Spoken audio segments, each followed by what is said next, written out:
Hello friends, for a smooth butter chicken here I have 2 pounds of boneless chicken.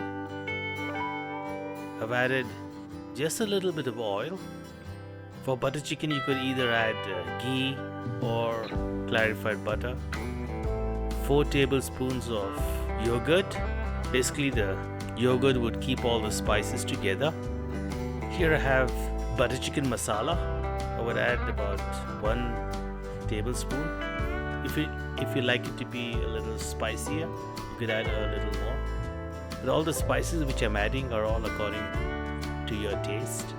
1 tablespoon of chili powder, 1 tablespoon of garam masala,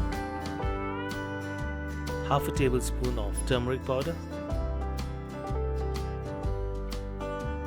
I also have fenugreek leaves. I would like to crush them because all the flavors would be released, and salt to taste.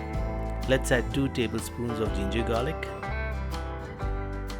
Now we have added all the spices, we could give it a good mix. Once all the spices are all mixed well and they coat the chicken, we could set it aside for about 2 hours or in the fridge overnight. If you love my video, please give it a like and consider subscribing to my channel. Thanks for watching and have fun making the chicken. Bye.